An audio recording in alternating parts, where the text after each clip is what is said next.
Hey everyone, and welcome back to the Firefighters podcast, where we seek to develop, inspire, and motivate the world of the emergency services operator through a series of wide-ranging conversations. Now, before we go any further, just hit that rate, follow, or subscribe button on whatever platform you're listening to. It's a key performance indicator for us and helps us reach even more people. Now, here's what we've got for you today.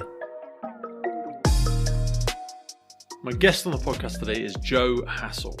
Joe completed 31 years in the fire and rescue service, having served in both Essex and Devon Somerset. He has a really extensive level of experience at all kind of levels of command, really. He finished as a Deputy Chief Fire Officer. He's done a lot of work with the NFCC. He's instructed all over the world in all sorts of stuff. But really our conversation today, I suppose, delves into some of the work he did at his postgraduate for collaborative transformation. We're going to talk a lot about change today. We're going to talk about change for the individual. We're going to talk about change for the organisation. We're going to talk about change for the sector, which will really be helpful for those thinking about moving into different positions, moving into new promotions. Opportunities is their term for us. And it's probably one of the really first true, honest accounts that you might hear about some of the things you might be worried about. What are the potential downsides? What are the risks? What are the scary bits? What are the bits no one tells you? What challenges might you face? We share a lot of favourite books and reflections on personal development in here as well. That may aid you in your journey of developing yourself, your team, and also things you could apply to your wider organisation. We talk about bringing people with you. We talk about the elephant and the rider, if that rings a bell. And we talk a little bit around psychological safety as well. That might all sound completely weird, but it will make sense over the course of the next 2 hours. Books. Now, we share a lot of similar reading lists by the sounds of it. And for once, we have included all the links for you, so have a look underneath below. You will see 4 or 5 books, some of which are free, and you can go and find them. If you want to develop yourself, maybe you'll find them useful. And also, don't skip to the end, but Joe finishes with a real slam dunk, talking about the power of positively influencing change. So stick around for that one. If you want to find out more about Joe, you can find him on LinkedIn. The link is under here as well. And you can also find him at joehassellcommand.co.uk. So if you are sitting comfortably and buckled up for safety, we will jump in there with Joe Hassell, and I will see you all on the other side. Joe, welcome to the podcast. How are you, my friend? I'm very good, thanks, Pete. Thank you very much for having me. Hey, I think you are possibly one of the, you're right up there with a couple, but you're possibly one of the best prepared guests we've ever had. And I don't mean that's like you've been spent days and days researching stuff. I just mean you were so generous with some of the information and stuff you provided to me and the team before we sort of sat down to have a chat today. And there's so many rabbit holes as we sort of had our initial chat before we came on today, and just looking through some of the bits we're going to speak about today. I feel a little bit of, not fear, but a little bit of sort of responsibility that we don't want to miss some stuff, because there's so many wonderful nuggets that I feel we could go into the forest of this conversation and collect so many things. And I don't want to leave anything uncovered. So for people, this might be a little bit all over the shop today, because there's honestly just so much great stuff. And there's a compliment to yourself. What you said there, Pete, that's interesting. About being prepared, I think, and I'm really happy to talk about this perhaps at one stage if we talk about promotion processes and stuff. I never get nervous about stuff like this or promotions as long as I prepare properly. So I have done a little bit of prep for this, just to make sure that you and more importantly, the people that will hopefully listen to this will hopefully, if there's any nuggets in there for them, hopefully I'll do my best to try and uncover them, just from a personal experience anyway. There will be, mate, and we'll peel those layers together as we go through it, because you're absolutely right. I always think of the podcast as like a legacy resource. Thousands of people listen to it every single week, and we have loads of people go back and re-listen to stuff. And that's why I think of each episode almost like a mini, like when document briefs get used to released, and we used to read manuals of firemanship and little, articles from across the pond or something like that. I see these as those now. And that's why I think it's so great. So I wanted to start at the end. Which is not what we traditionally do. The end sounds a little bit morbid, because actually you're far more than just the thing you do. But we were speaking before about the logistics, the challenges, the stress, the political landscape perhaps as well, around where you finished your first career with the Fire and Rescue Service as a retired Deputy Chief Fire Officer, as you now are. So I kind of wanted to go straight in there and ask you, what is it actually like working at a senior level in the Fire and Rescue Service? Because many of our guests that we have on are still in the sector. So there's you have to take everything with a little bit of a spin sometimes. Yeah. Well, so one is very rewarding. So certainly, I suppose I can talk about the good stuff, the bits, and this is obviously just from a personal perspective. Yes. Talk about the things that I found really rewarding and interesting. I can also very happily talk about the things that are really challenging. I think this is useful for people who are thinking about promotion, thinking about looking at those sort of. Mate, because there's so many people doing that now. Like, you'll know far better than me. And the reason you train in so many people, and I forgot to say, by the way, for people that you do obviously run an incident command company and blah, blah, blah. There's so many people racing through that promotion scale now because we're having so much retirement, aren't we? So loads of people are literally asking the questions that you're going to be going through today because they're like, do I want to go for that next thing? Do I want to go for watch, station, area, group, chief, God, whatever it might be in their own service? Those are the questions people are asking themselves. What's it going to be like for my personal life, for my professional life? How is my balance going to change? So I think so they're really all really important questions and all things that I asked myself when I was thinking about, I suppose I'm talking about strategic management, starting at area manager, really, although that role you kind of got one foot in strategy, one foot still in firmly planted in delivery. But I think the difference is it's the amount of influence. When you're thinking about group manager and those kind of things, your department or your team, the edges are pretty straightforward. You kind of know what your role is. You've seen others doing it well. You're working within quite normally, perhaps not a large peer group, but certainly depending on how big your brigade is, you're working with other sort of like-minded people who have their role pretty well defined. This episode of the podcast is brought to you by Gore-Tex Professional Fabrics. Now, we all know the working environment of a firefighter is filled with challenges. We face serious risks on the job, such as heat exhaustion, burns, physical and mental stress, and we frequently come into contact with high levels of toxic chemicals. Now, I have been wearing Gore-Tex for nearly 2 decades on the front line, working in hostile environments, tackling challenging incidents from firefighting to water incidents and in urban search and rescue environments. Gore-Tex have a well-earned reputation for protecting professionals in the fire and emergency services through their family of highly innovative, waterproof, breathable moisture barriers that exceeds global performance standards and are trusted worldwide. Gore-Tex, going further together.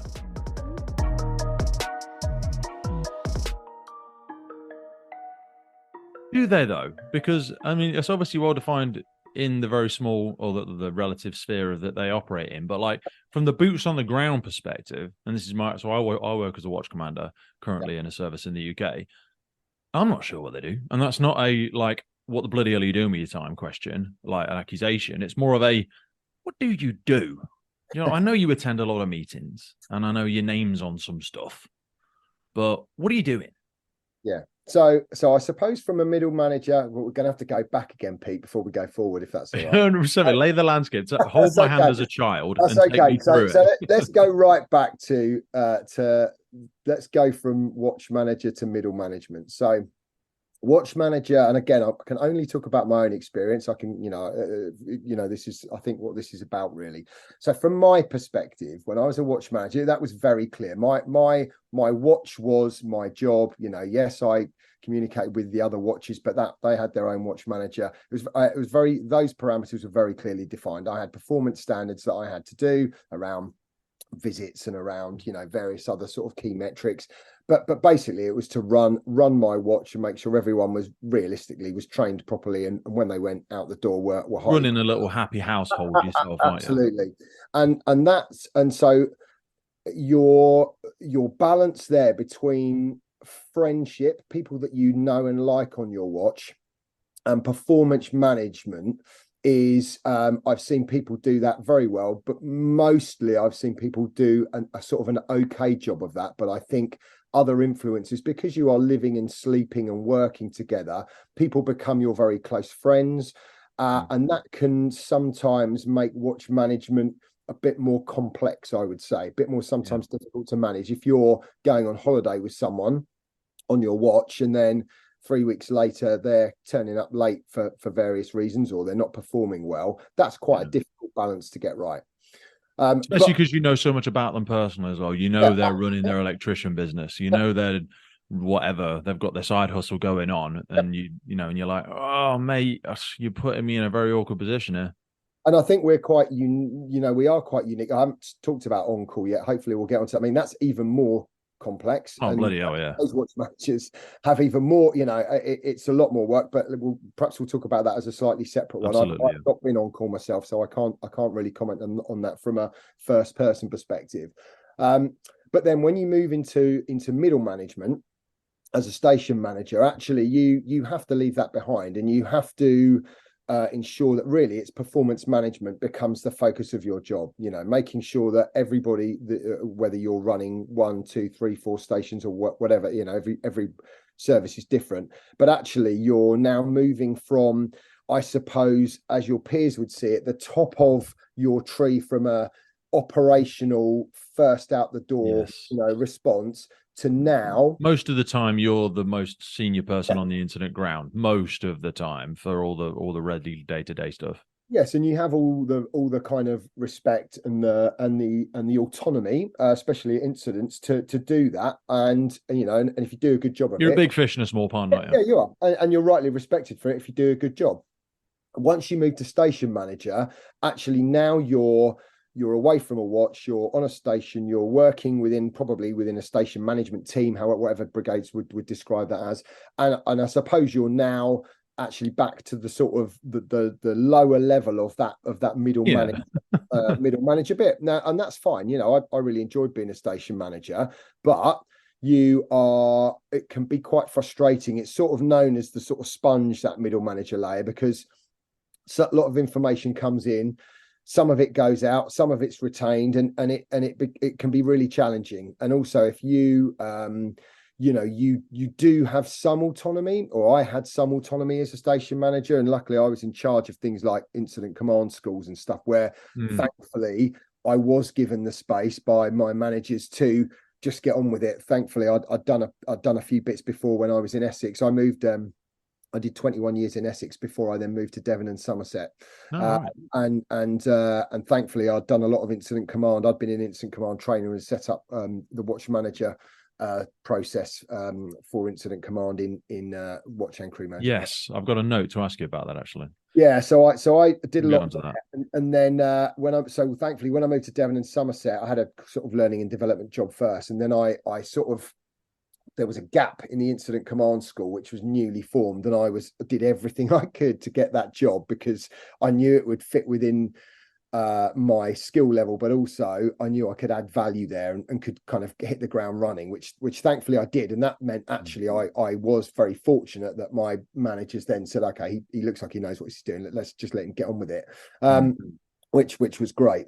But I think typically the station manager role, you're really being pushed on performance all the time. Your group managers are going to be coming to you with what's going on that station. Okay, there's an issue. Have you done an investigation? Have you followed the due process? Have you liaised with HR? How are they getting on with their visits? How they got, it is really performance management and standards, really, that role.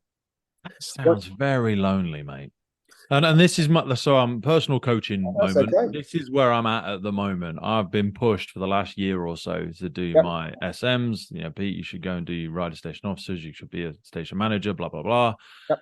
What I'm worried about, and it's why I find conversations like this so insightful, I feel like there's a bunch of people over the other side of the wall in the station manager and above areas, and they're all saying, Pete, come on, over you come and stand with us. It's great. I'm trying to peep over the wall because I'm worried they're waist deep in shit, and they're just not telling me, because none of them seem particularly happy, like they've been in soggy shoes that stink for a couple of years. So like a couple of people, when I'm mentioning names, like in services that I've worked in or services that I'm working currently, some of them look like they've had a terminal illness. And that's not, I'm not joking, and I don't think they have, because I know them quite well, but they look very drained. And they're also like, I hear lots of talks, and I think station managers, just to focus in on this for a minute, is one of my biggest concerns from a mental health perspective, because I think it's the first time they, like you've already articulated very well, that they get ripped out of that structure, they get ripped out of that support network. They're still going to a lot of jobs. They've just heaped a load of stress on top of these boys and girls, and I worry about them ones. I just worry about them. Yeah. And, so that's a really good question, and absolutely something I was worried about or concerned or was thinking about. And so when I was in Essex as a watch manager, I was looking around, and again, Essex is moved on hugely culturally now. So there's some great people who have moved in and have really done a good job there. But, I'm going back sort of 10, 11, 12 years. Actually, just before a particular report was came out that described the culture there as toxic and corrosive. So it was in a bad place, and it's completely moved on, and which is fantastic. But at that point, I was looking around thinking, I feel like I'm done as a watch manager. I feel like I've done everything I can do, and I'm kind of looking for the new challenge. My children are a little bit older, and I was thinking about. And how old would you been? Sorry to ask a personal. I would have been, how old am I? 50. So I'd have been about 40. And I'll be honest with you, Pete, I was a watch 40. manager. So you've done some very quick jumps since then. Yes, I have. Sorry. Which I'll happily talk about. So I was a watch manager, and when I reflect back, too long. I was a watch manager for about 11, 12 years at different stations and at different watches, all large multi-pump stations in large towns. And partly that was a life choice because my children were very young, and we decided that I was going to do, and I also ran my own fire training business on the side to kind of keep things ticking over, mainly so my wife could look after the kids, and then she went back to work again. Personal choice, and loved it. And I'll be honest, I loved being a watch manager. Absolutely loved it. Really enjoyed it. Loved doing that. But it got to a point where, a bit similar to you, people were nudging me, but I was looking around in Essex, and at that point, the culture just wasn't right. And I was thinking, I don't want to be a middle manager in Essex. At that point, there was it was a really difficult, real conflict between mainly the Fire Brigades Union and senior managers, and it just looked like an impossible task, to be honest with you. There, bit of a quagmire in some places. Yeah, it really was. Yeah, and again, I'll say I know it's. I've still got really good friends in Essex, and they're all telling me that things are really moving on, and they're doing some great work there. So I'm going back a long way now. But at that point, it's not. So I was starting to look around at different brigades to say, well, actually, maybe, if I want to do it, maybe doing it somewhere else is my better option, and that's how it happened across Devon and Somerset. That was an interesting, one. You'd always talk about, as lots of people do. Oh, should we move to Cornwall? Should we move to Devon? A lot of people talk about it. I talk about it, and I'd been one of those people who talked about it, and it was only when. So I thought, well, I'll apply. I talked to my wife about it. Shall I apply? Yeah, well, I'll apply, and then we'll see. And I kept getting through the next stages and going, well, I'll keep going. I think there's about 8 stages or something at that point. Wow. And it was only when I was actually offered the job that we then went, right. Oh, shit. Got to do something about this now. It was, so we went to bed. So that night we went to bed, and I'd kind of said to my wife, shall we do it? And she just went, I don't think I can. I don't think I can. And that's fair, mate, because family, friends, kids, everything. 100%. So we went to bed, my wife saying, I just don't think I can leave our friends and my family. I just, as much as I can see all those things, I just don't think I can do it. So I said, okay, that's fine. Let's sleep on it, and I'll ring them in the morning. So I got up the next morning and said, right, I'll kind of eyebrows raised. Right, I'll ring them, shall I? And shall I say, begrudgingly. I suppose it wasn't really begrudging me. It was more just saying, it was a mass. We knew nobody down here. We had no friends or family here. It was for me. It was straight. You move in the fire service as the person that was in it. I knew I'd move, and I'd meet other like-minded people, and I'd be all right. I was worried about the impact, not on my kids, because they were all at primary school then, and I knew they were all pretty resilient. They make friends quick, don't they? But I was worried about my wife. Yeah, about her moving and doing that. But that morning she just said, look, we've got to do it. We can't, we will, if we don't do it, we will regret it for the rest of our lives. That sort of what if conversation. Yeah. So the worst thing that happens is we move, we don't like it, and then, okay, we'll find a way of moving back. If we really hate it, then we'll just, there will be a way of somehow. Possible. Yeah. So we said, right, let's do it. And it was the best career decision I've ever made, and life decision, actually, other than obviously meeting my wife and having children. Go put that. But from a career perspective, absolutely was the best decision I ever made. And the reason was, the culture was very different, and that's why I'm saying you can't. I think when you're saying about, you look at some of your colleagues above you and it looks like they've been, punched in the face.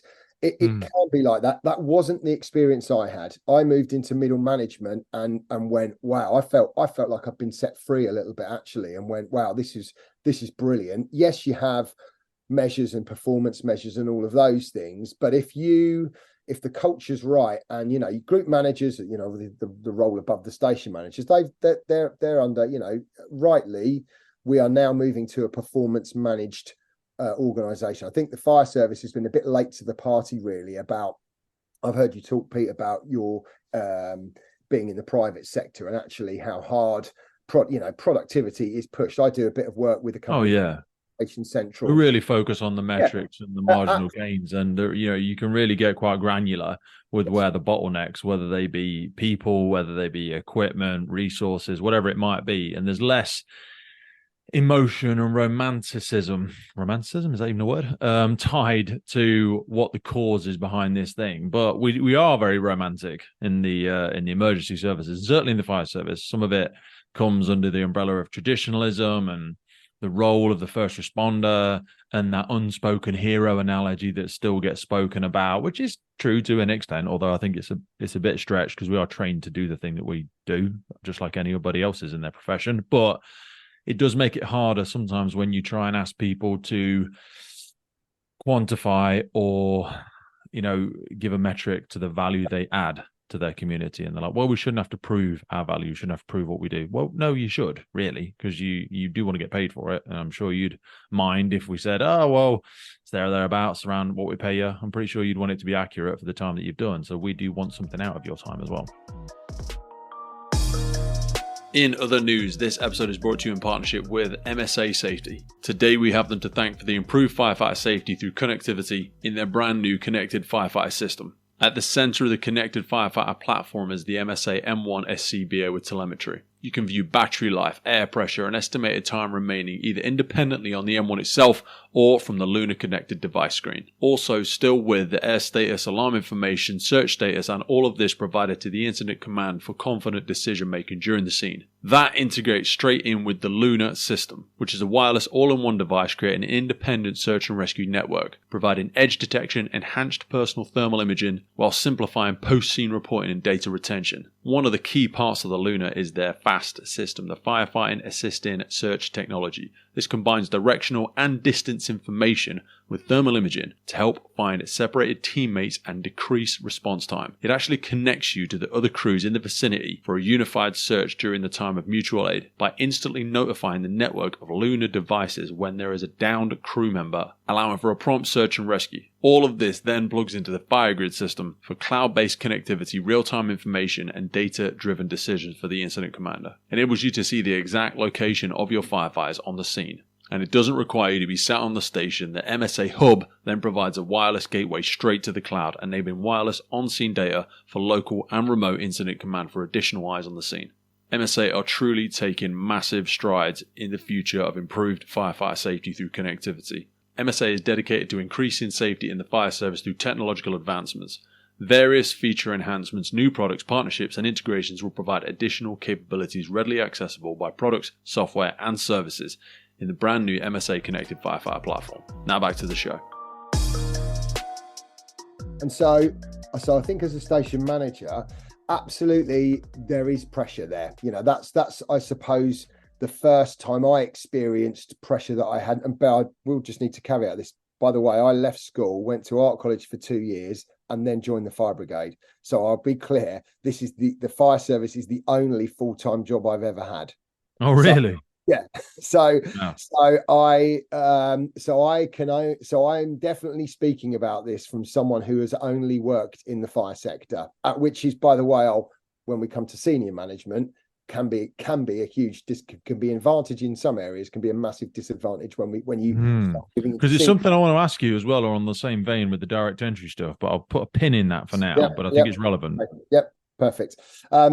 So as a station manager, absolutely you're managing performance, but if you're working within the right team environment, if your boss, leader, managers have set the right kind of culture for you to be able to manage that performance in a way that suits your management style. As long as you're getting the right results, and it can be hugely rewarding. It can also be quite stressful and difficult. So my advice to anyone thinking about that is go and speak to lots of people. Try spend if you really want promotion, go and take a day off and go and sit in their office for the day and listen and watch and observe and ask questions, be curious, find out more before you make that leap. It can be hugely rewarding. But you have to understand you are also, you're accountable, and you should be accountable. That's your job.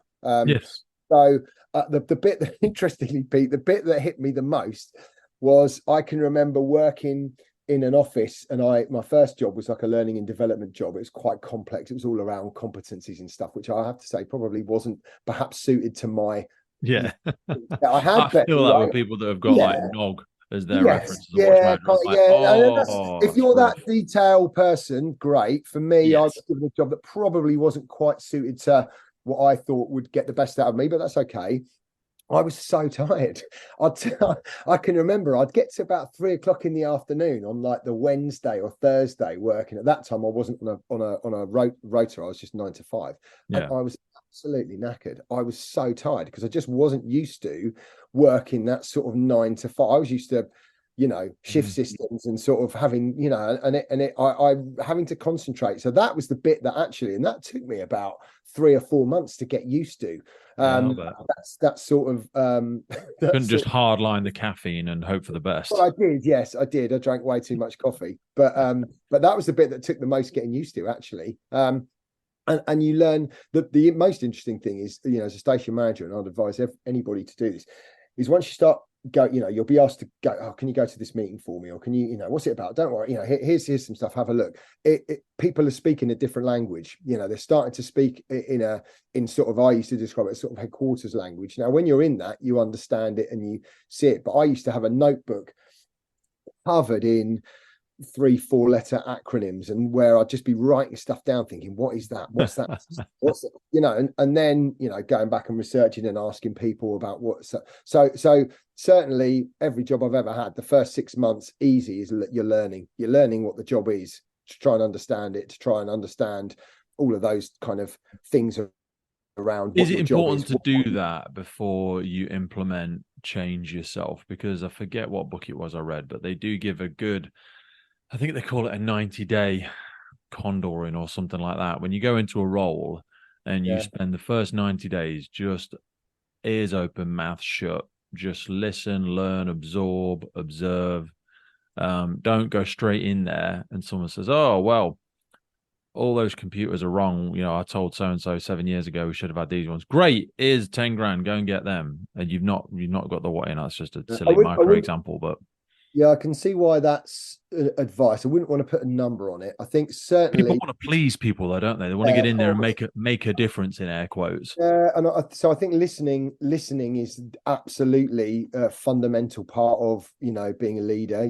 If you don't listen, you're not understanding what's happening. And you'll only have your own view. So definitely listening and getting a feel for something. I suppose I can only talk from personal experience. I've had roles where it's taken me quite a while to understand the areas, the roles, and so I wouldn't say I've put any kind of time limit on not doing anything, not sort of committing to change for 90 days, but definitely it's taken me a long time to understand it, and listening to people and taking their advice. Part of the issue the UK Fire and Rescue Service, and probably this is probably worldwide as well, is our retirement profile. There's lots of people retiring at the moment, and therefore what that means is, and I had experience of this myself, of going through quite a lot of roles quite quickly because people are retiring and there's gaps and somebody's got to go in them. So basically, and I'll talk about this maybe a bit later about the different roles I had at senior management level.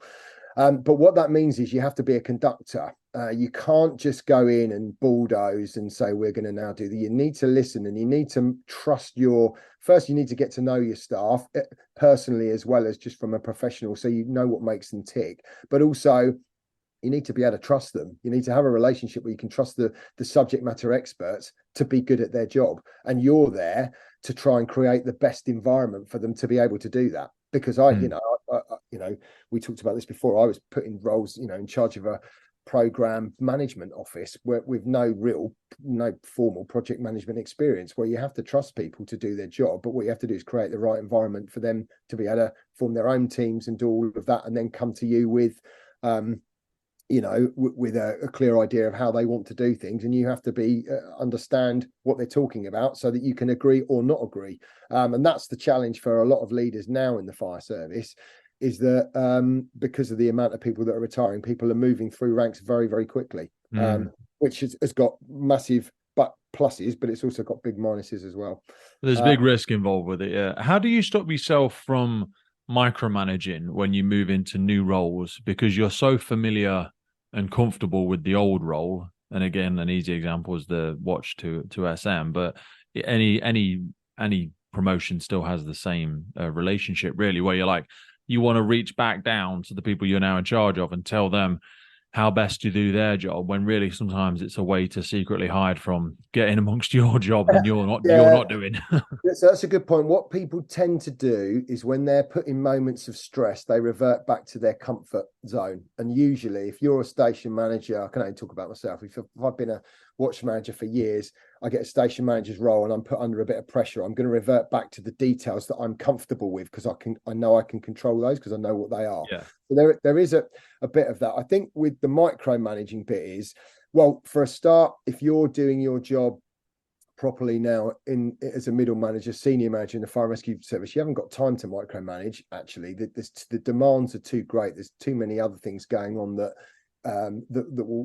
you'll be concerned about. But the other bit is, I think, this is about sort of situational leadership, isn't it? Whereas there are times you might have to step in and perhaps manage something slightly tighter, but you don't want to be doing that for long. You want to be just resetting the parameters and the railings, and then moving back and trusting people. I think the bit I learned the most when I moved to area manager was, one, I didn't have time to micromanage, but two, I sometimes people would be doing things in a way that I might not have necessarily been how I would have done it. But the point is the end result, am I comfortable with the end result? If I'm comfortable with the end result and they're doing it their way, and they are feeling they are achieving, and they're working their team in a way that's really positive, and everyone's feeling that they're achieving something at the end of it by doing it their way, brilliant. Because if that means, that's the best way to encourage innovation and change, isn't it? Because otherwise, like, if we don't embrace neurodiversity as much as we claim to, wink at it and sort of tip the hat at it, if you don't allow people to do things in a slightly different way, you won't come across some of the innovations and the efficiencies and the changes in process that will probably revolutionize some of the challenges that we're facing. And I think one of the most rewarding experiences I've had in the fire and rescue service is when I was made head of transformation as an area manager. Bear in mind, I come from a temporary group manager role where I've been helping run the Plymouth group, which is a fantastic job. Really kind of a big city, Plymouth, 5 fire stations within the city and various other on-call stations on the surrounding peripheries.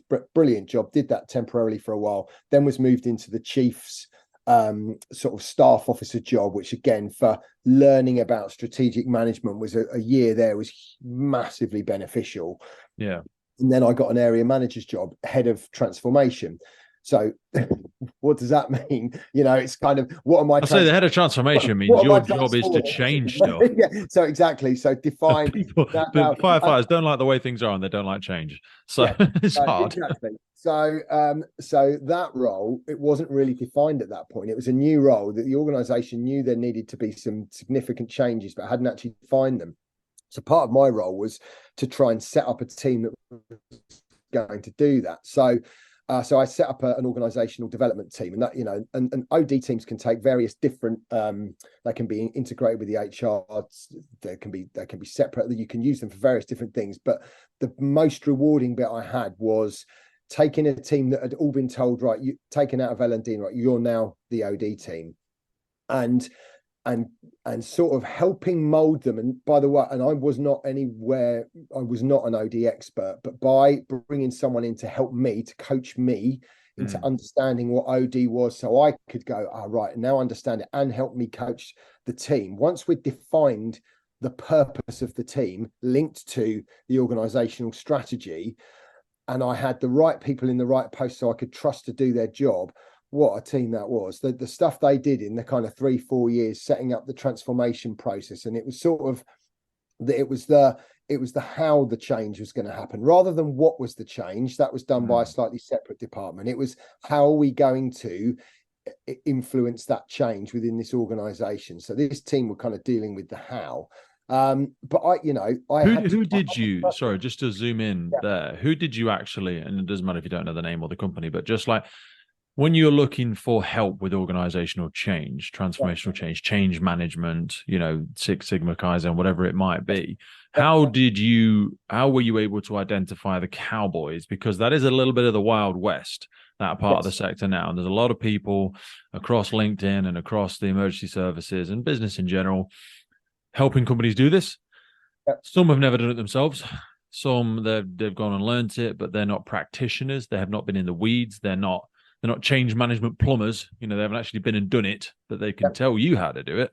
So what did you find that worked? Was there any particular person, or when people are looking for these people, what would you look for?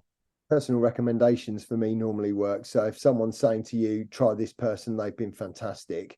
One of the things I learned, I think, Pete, as a area manager and definitely sort of an assistant chief, deputy chief, was getting a trusted group of people from various different sectors and the fire sector and others to chat to informally about this sort of thing, to go, do you know anyone who's good, what's your experience being in, for example, getting in a management company to help you with this? What do you think about this? I had to reshape our human resources function when I was the deputy chief or the director of people. And so I thought they were the ones in charge.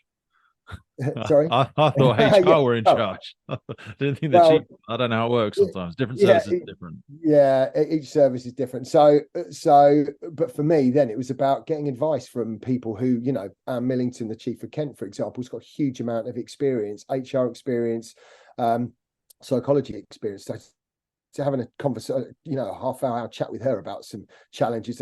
So having a good, trusted network of mentors and people that can help you with that, I think I've always been quite clear about what my limitations are. I think I know what I'm good at, and I think I know what I don't know and what I'm not so good at. And I've never been ashamed to sort of ask people advice and say, what do you think about this? And I found Did you ever articulate that to your teams, the things, because I ask a lot of people like what areas, because I'm open about the things and I'm happy to tell you the things that I'm not very good at, but a lot of people say, I say, what are you working on at the minute? What are your areas of sort of development? Where do you think? And they're like, some people, it's that old Johari's window, the unknown unknowns. They just seem oblivious to things that are glaringly obvious to others.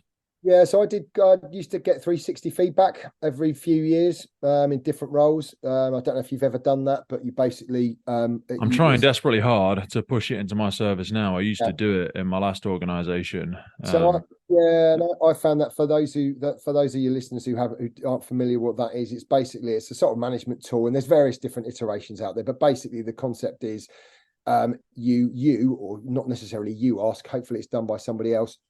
Ask people that you work with, that work for you, that work around you as peers and are your bosses and others in the organization, to basically feed back on your behavior really and your performance. And it's done in a very professional way, in that there's normally some kind of form that they fill in with comments. What that should do then is, with your Johari's window, that part of yourself that you can't see that others see, hopefully that shows you. Now, the point is you have to be open to it. If you're defensive when you're getting 360 feedback, you have to be open to understanding that you don't know everything and that there are things that you're not going to be great at. So I've always found them really valuable. And what they'll do is they'll should tell you what your strengths are. So I mightn't think I know what my strengths are, but certainly that will either be reinforced or they might not be my strengths once I've had my 360 feedback from those who work around me. So I think if you take that seriously, and I used to really, unfortunately you end up focusing on the negatives probably more than the positives, but I think that definitely gives you a sense of who you are and what your strengths are and what you're not so good at. Did you put yours together yourself? Because my service don't actually do it. So mine's just a Word document. It's a 2-pager. It's about 14, 15 questions and a 1 to 10 scale. And it's like it'll give a statement like, I feel this person is trustworthy. Strongly agree, strongly disagree. This person listens to me. This person is open to change. This person, and I'll have a series of things like that. This person appears well organized when they are running a project or a day in training, that I currently run. I'll have a bunch of things on like that, and then I'll leave space for notes underneath each one for allow for greater detail. And again, these are all done anonymously. Well, they're when you get someone to facilitate, and again, this is only how I've ever done them, ran them for people. Someone facilitates for you, and you ask for, I think I suggest 6 people, and I ask them to suggest 4 others. People that are not just your mates. Don't just do people that you work with every day. Someone from a different department, someone you've done a project with once, someone that works with you, someone that works for you, someone you work for, and try and triangulate all those things, and then they're sent back to that person, and they just put them into a spreadsheet, so it's anonymous feedback. Did your service actually do it when you were there, or did you have to do this yourself? Yeah, so they did, but it was more to do with, so yes, they did, and I know lots of others do it. There's different ways you can do it. The ones, I suppose, the ones I can say that have worked the best for me have been done by an external, or have been done by either someone internal who's got the process, who facilitates it, or done externally. The best one I had ever was externally, where I say the best one I have, I don't mean the best feedback, I mean the best process, the best 360 process. Because we struggle with confidentiality in the fire service. I think we've all probably had experiences of that. But the best one I had was when it was facilitated by someone who was a trusted sort of management leadership consultant, and it was actually for promotion to area manager at that point. I was very lucky enough to get in a sort of an accelerated leadership program, which didn't quite turn out how we thought it was going to. But the fact was, it gave me access to a few of these things, like such as this. Isn't it a problem though that you only get those things when you reach that level? When we look at some of these cultural reviews, some of the biggest problems that happened on station level, these facilities, I imagine, due to financial constraints, are not available to people at those lower ranks. Well, it's almost like we're putting the chicken before the egg, because we wait to develop people until they're at area manager level. And I'm like, it's a bit too late by then. A lot of the damage is done. Yeah, I can only talk on my own experience for that. I know now that certainly in a lot of brigades, you can have access to that at much, at every level and at every role, so those things now, I mean, it is expensive, it takes time, it's expensive. So, and I'm also not suggesting everybody in the service should be doing it all the time. It should be done every few years, change of role, change of, it's for you, really. It's for you as a, and sometimes they're done when perhaps someone hasn't done so well, or struggling to get through processes, or has had some negative feedback. Sometimes it's used then to get some 360 to try and help someone understand, that missing part of themselves that they sometimes can't see. So there's various different times when you would do it. And all brigades are different. So I can only comment on my own experience, where I did, have access to it at relatively regular intervals if it was needed. But I think the bit was, it was the way in which the feedback was done, which was the valuable bit for me for that particular one I was talking about, because I had someone steering me through it, and actually who really understood the process, but also when there were areas for me to improve, it wasn't just a blunt sort of bit of paper I was reading and then on my own in my office going, oh no, someone thinks this about me. Actually, it was explained to me that, hey, here were some themes and here's some areas that, and so that I found really useful. So I think some of them are just like, you'll find someone that just hates you, and there'll be one piece of feedback that sticks out from the rest. That doesn't mean to totally ignore it, but if there's not a general trend for it, it might suggest that this person has just seen the opportunity to hit you with a stick. And on every 360 feedback I've ever had, I've always deliberately gone to a couple of people that I would say I had a bit of a clash with, or a bit of a conflict with, purely because their view on me is as valuable as someone who I kind of know what most people I work with, if I think I'm getting on well with them, that's great. But actually, I kind of know that because I trust them and we talk about stuff anyway. I'd rather understand. And if I have clashed with someone, or if someone, if I'm not getting on with someone about, I'll give you an example. When I moved to Devon and Somerset, I I was in the training department, and there were some areas in BA that Essex I felt did very, very well, and that I was looking at Devon and Somerset going, not sure. There's some bits they were doing fantastically, but some bits I didn't feel they were. And I had the conversation with a particular manager there who was just shutting me down, and I was just saying, I'm sorry, I just disagree with you. There are some fundamental things here I think we need to improve on, which eventually did get improved, but that particular person, I don't think he liked me very much, because I was someone coming to a new brigade saying to this person, actually, I think there's some better ways you can do some things. And I was trying to do it in the best way I possibly could, but the most productive and sort of sensitive way. But this, I felt it was a safety critical issue. But so, for example, I made sure that person gave me 360 feedback, because I was thinking, well, did I approach that in the right way?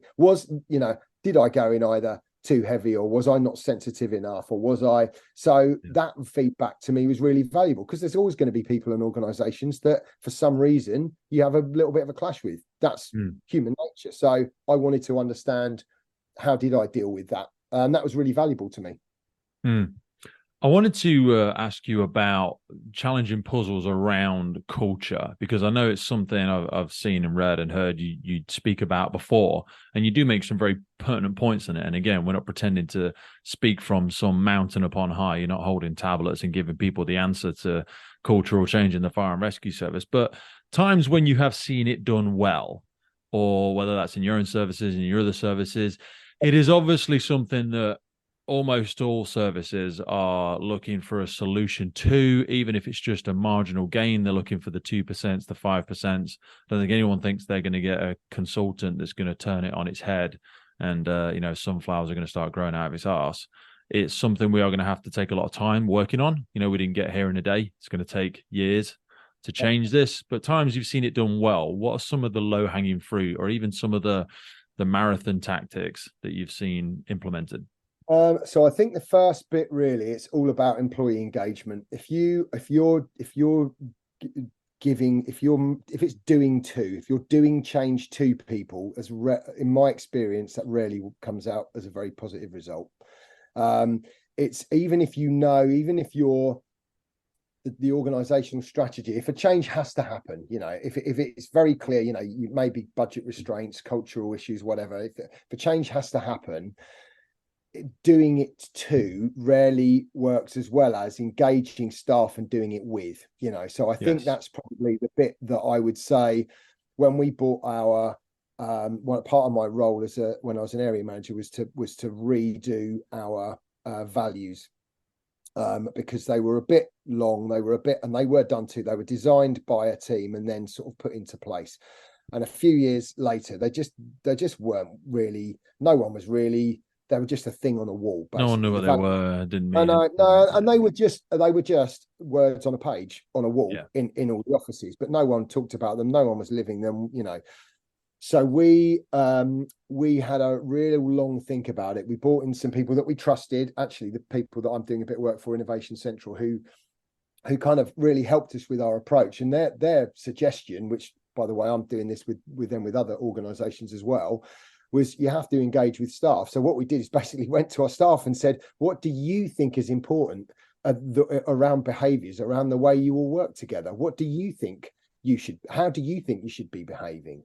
And that then formed our values. So it wasn't a senior management team saying, right, everyone, here's your new values, live to these values. It was us saying, we've asked you what's important to you when you come to work around behaviors, around how people should behave, the things that you should be seeing, and clearly the things that you don't want to see.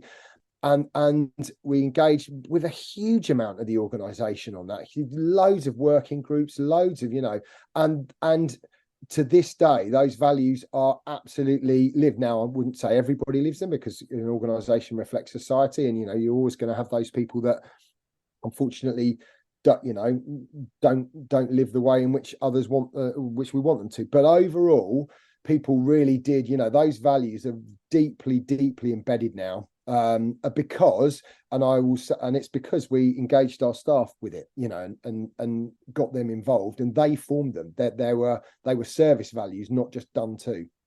How do you do it in such a way that remains authentic but is also professional? Because I look at companies or organizations like the All Blacks and people like that, and people say, oh, fantastic. And it's hard making correlations to teams and sports because it is actually very, very different. It is all about winning, whereas, things like the emergency services, it's harder to connect the dots to something like winning because there's not inherently an enemy or someone that you're going against. But I love some of their stuff.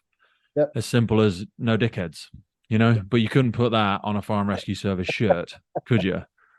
Is the problem. But half the time it's so true. We're going through recruitment in my department at the minute, and people are saying, what about this? What about that? What are you looking for in a person, Pete? Because, and I always say, I'd rather have a hole than an arsehole, because I'd rather struggle as a team of 12 than have one dickhead that just drags everybody down because everything goes through the floor. You only need one bad egg. And it becomes poisonous. But they say, well, we can't put that on the people description. And I'm not demonstrating my lack of emotional intelligence. Obviously, this is not part of the personal specification that we're putting out to service members, but we can't put it on a T-shirt. How do you articulate what you really mean, but also keep it professional? Because if it becomes too professional, it gets, and this is kind of the whole point of the podcast, because we try and keep it a little bit authentic and we try and make it accessible and digestible to people. Because sometimes if you make something so perfect and shiny, people are like, well, that's not us, is it? So authentic leadership's massive. You have to be able to trust your leaders. And it doesn't mean you necessarily have to, certainly doesn't, no one's going to agree with everything a leader says, or necessarily if you're working in an organization, you can see change coming. You may not agree with it, but what you want is leaders who are authentic, who'll be as honest as they can with you and tell you the truth. So I think that's the main sort of bit that I always used to try and do. And, I put in some changes that weren't necessarily popular. We closed a couple of fire stations, we removed some fire engines, and it was all based on a very, very clear business case where they weren't being used and weren't needed because we had enough cover from other areas. And we did huge public engagement. Myself and many other officers went out right across the county, engaged with the community. Some of them were very difficult. Some of them were very difficult meetings where we were having to mate. I've been there at some of them. Yeah, very town very hall style meetings in the fire station days. Really, really hard. But because I believed in why we were doing it and understood the benefits of why, where we were going to make investments in other areas and things like that. You just have to be open and honest with people and say, look, I understand that this feels like that for you, but here's what the statistics say. Here's the data. But actually, I'll come on to that in a minute around data. And do you think it is useful going and doing those things? I know it sounds like an obvious question, but sometimes you're just going for a kicking sometimes, because there'll be people there that my mum worked there, my dad worked there, my son worked there, my great granddad had worked at that station, and you're closing it, so you're the bad guy, and I'm just gonna come. I just want my pound of flesh. Some people. Yeah, I think so. From personal experience, I think closing a fire station or removing a fire engine from an area is always going to be difficult and controversial. Like the people that live there certainly are going to feel, and we closed two in the end that were actually within a footprint of a whole-time station, that a whole-time station could get there quicker than the on-call station. So they were kind of no-brainers, those ones. But still, you'd be amazed at the amount of pushback, understandably, from people because they felt that they were at risk. So I think the main thing is to explain people that we're not just closing the fire station. There's a load of other measures that are going on, additional prevention, etc., etc. But yes, some of them you did get a kicking. There's no two ways about it. And that's it. But equipment, environments change, the demands change, people get pay rises. I always love the have you seen that meme of the butterfly and the caterpillar sitting at the table? I don't think I have, no. Butterfly and the caterpillar, you can use this one. You use it in a presentation, I guarantee it. And the caterpillar's sitting there looking at the butterfly and he goes, "You've changed." And the butterfly goes, "Yeah, we're supposed to." And that's truth, isn't it? As satirical as that may seem, life changes. Yeah, and this particular change, our fire stations, it's certain I can only speak for Devon and Somerset, they've been in the same place since the 1940s. Yeah. And the whole rest of society and town cities Oh, moved. yeah. Everything else Business, is moving. economy, demands, population growth. We're still in the right place Absolutely. anymore. So and we did bring in a flexible system where some fire engines go on and off the run at different times, depending on risk. So risk-based availability system, which, actually we got it all through in the end, or not all of it, but I suppose if I come on to change, so if I can give your listeners some advice of some bits that helped me manage change, the best bit of advice I got was by a guy. Funnily enough, I was on a campsite in Cornwall and I was chatting to this guy who was a change consultant. And he said, I was just talking to him about what my job was. And it was, I'd just been given the area manager job, head of transformation. He said, you need to read a book called Switch by Chip and Dan Heath. He said, there's a management model in there that has served me well for the last, however many years. So I did that, and he was absolutely right. So and you'll read, there's loads of change models out there. You can get confused. I've done as many of your, I've done blooming degrees and various other things all around change. And actually, my whole ethos was, what is usable? What are the models that I can actually use in everyday life that are actually going to help me manage change? So the one that I really liked was one it's from a book called Switch, Chip and Dan Heath. And you may have heard this before, but I'll just briefly talk about it. Yeah. And the reason I like it is because it's really easy to visualize. So what I want you to do is imagine there is a person sitting on top of an elephant and there is a path in front of them. Okay. So the rider, is half of your brain, is the analytical data sort of side of your brain. And the elephant is the emotional side of your brain. And the path is the external environment. Okay. So to make change, you have to try and get all three of those elements, successful change, embedded change. You have to try and get all three of those elements right. You have to direct the rider or support the rider by giving them the right information and data so they understand clearly the direction that you're supposed to be going in. And that would be through, saying, right, everyone, we're going to have this change initiative because we've got to save this much money in blah, blah, blah. But what a lot of organizations do, the book describes this, by the way, what a lot of organizations do is they just try and influence change by giving people the data and the information. And that's it. We've got to change because this is what it says. What the book says is actually, yes, you need to influence the rider, but the elephant, if the rider can do what they want, but if you're not going to move the elephant because the elephant doesn't want to move, you're not going to move the elephant. And the elephant only moves because they want to go that way. They want to move. I'll come on to a little bit more around that. The path is about making the path as smooth as you possibly can. So if you have a health and safety system that you've just put in, but it's really, really difficult to use and no one can get on it, well, you haven't got a smooth path there. So guess what? No one's going to report any near misses because you haven't smoothed the path. The system needs to be really easy. Of course, you've got to convince people to do it first, but the path needs to be straight.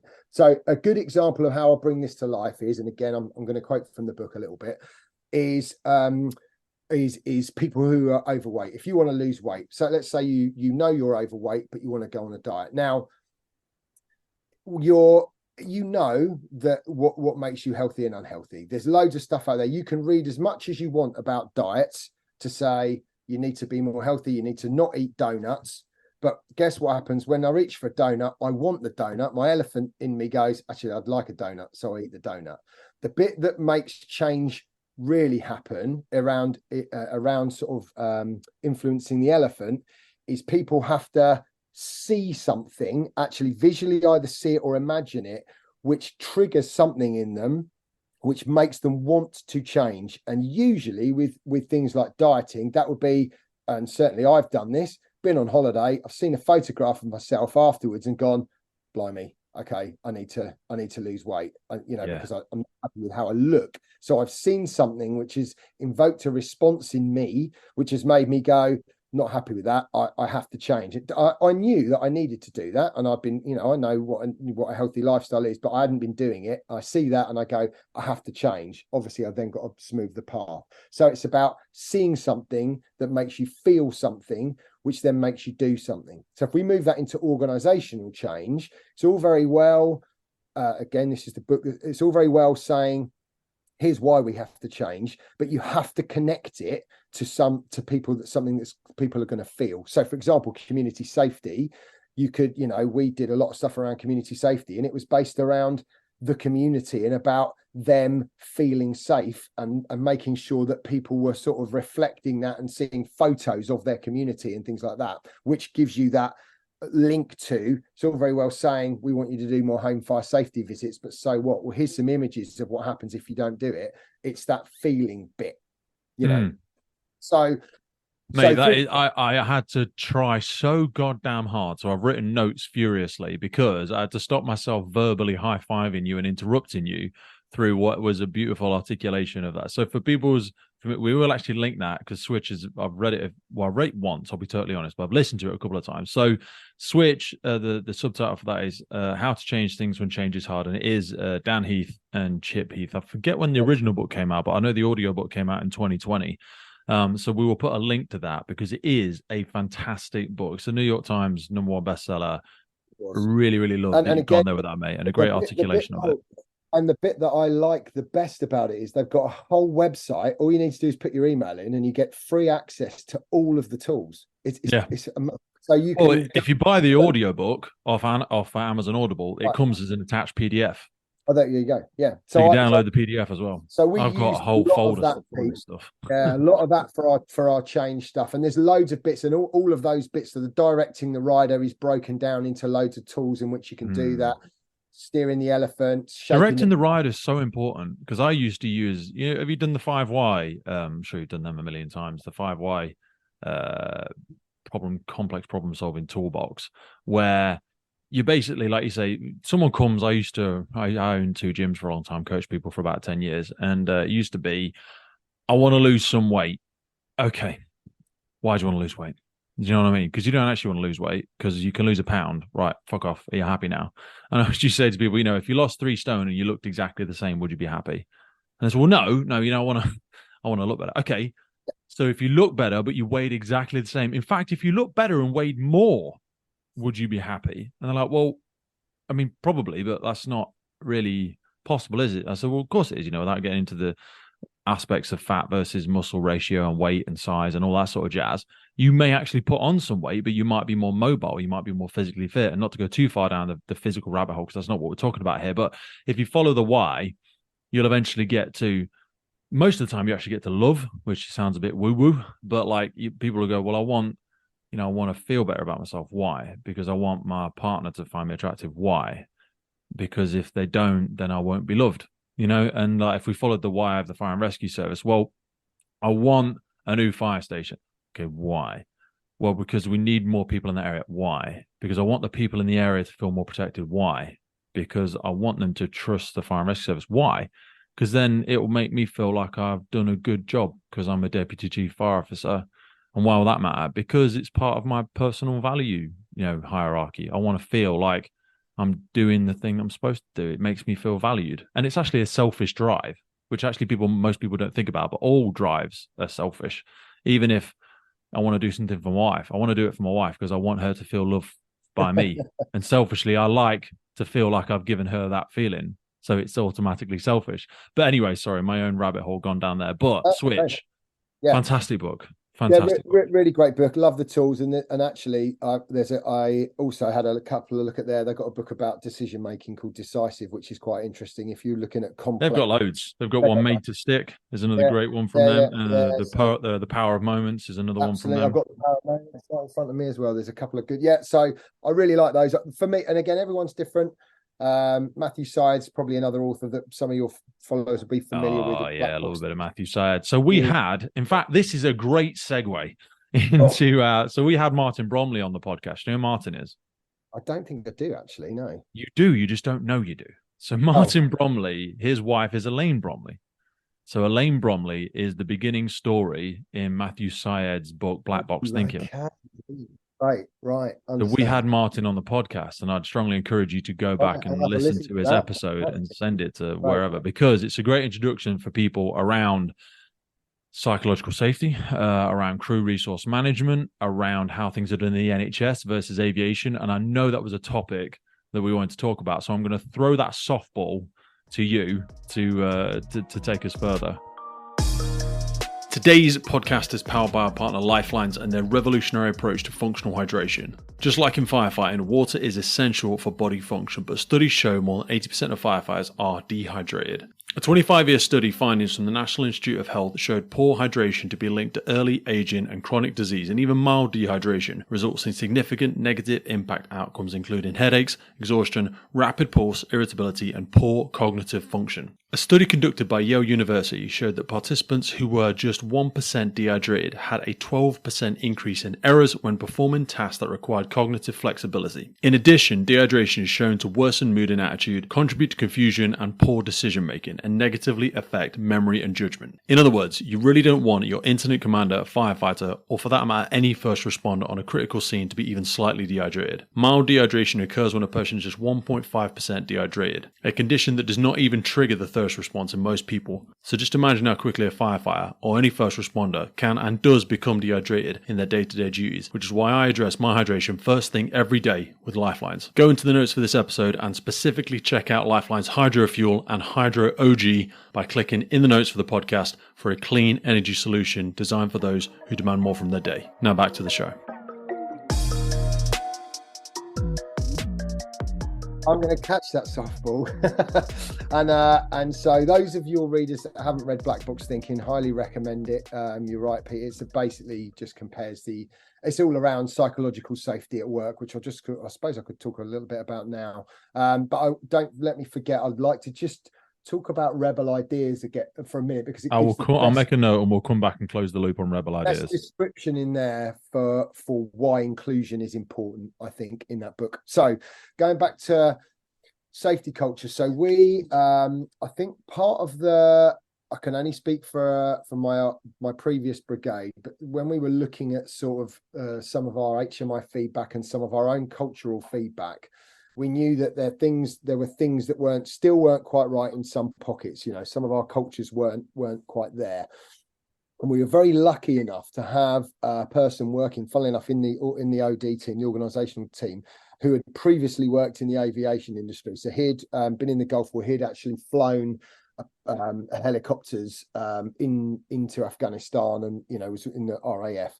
And he really helped us sort of understand sort of what psychological safety. So I'll give you the description. So psychological safety is basically, it's an organization where people feel four things. So first level is safe to they feel included, they feel safe to learn, they feel safe to contribute, and they feel safe to challenge the status quo. That's all without fear of being embarrassed, marginalized, or punished in some way. So that's the kind of what psychological safety is. And if you think about cultural reviews that have come out the fire service in the last, goodness me, probably 10, 15 years, probably overall, but certainly the last more recent ones around from the NFCC and others around and the HMI around culture, psychological safety is a big part of that, where people are saying they don't feel safe, they don't feel included, they don't feel that they can raise issues. There's some issues there. So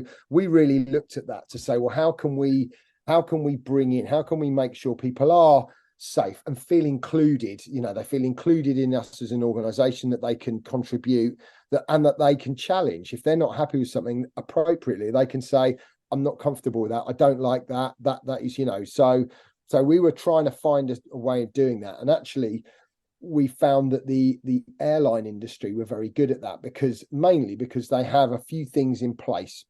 You kind of need an engaged safety culture to do that. And by that, there's sort of 5 elements to it. So there's a just culture, reporting culture, questioning culture, flexible culture, and learning culture. But I'm just going to focus on 2 of those because I think it will help bring this to life. And that's just culture and learning culture.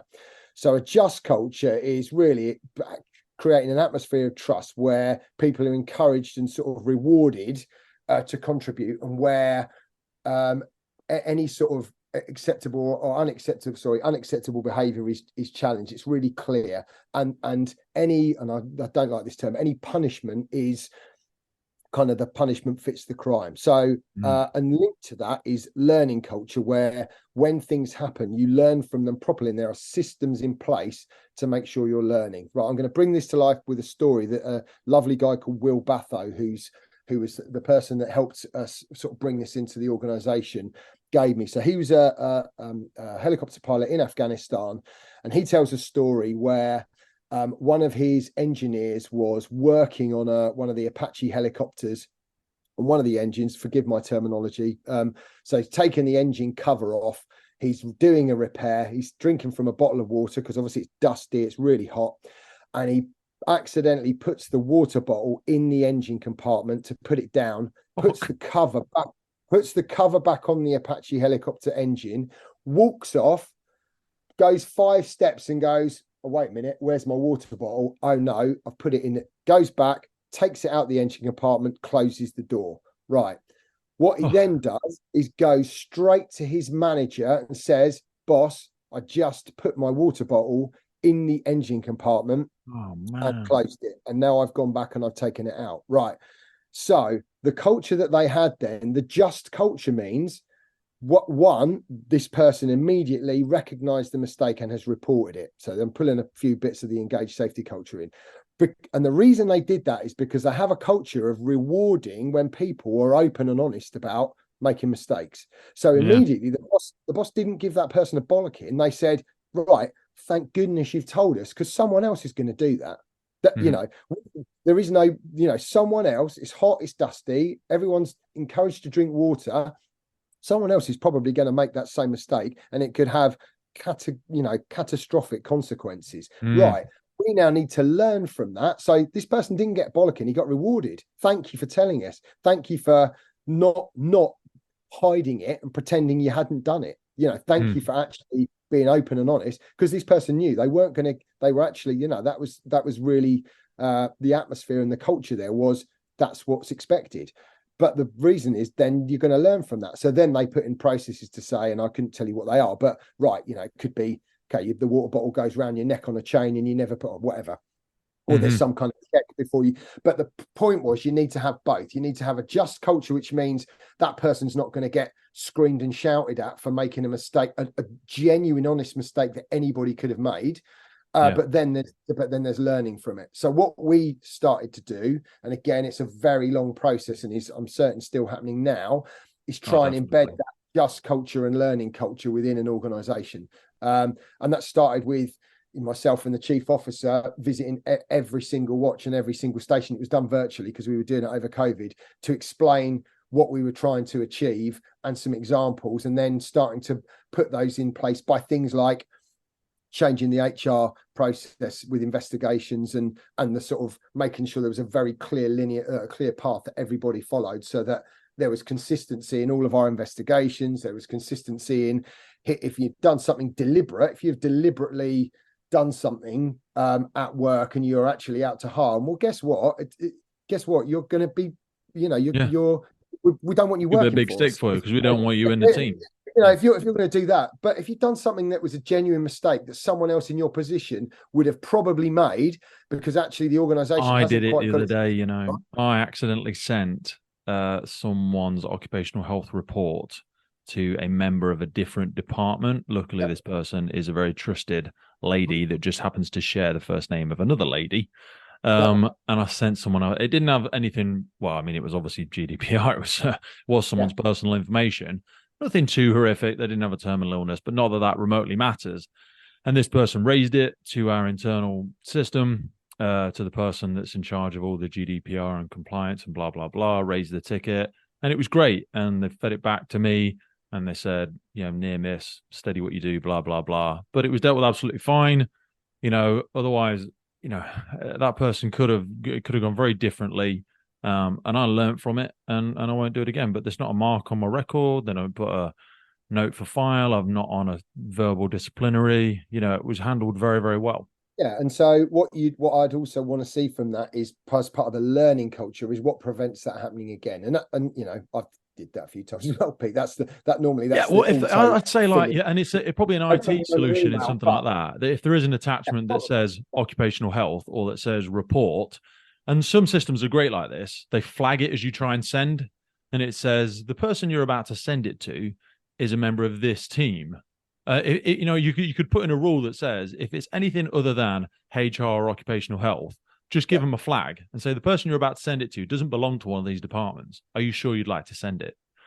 That might be. I know. Again, I'm getting into the weeds of a very simple. No, that's okay. So I think sort of to go back to the engaged safety culture, but basically what it's not saying is, and when I hear the term no blame culture, that's not right.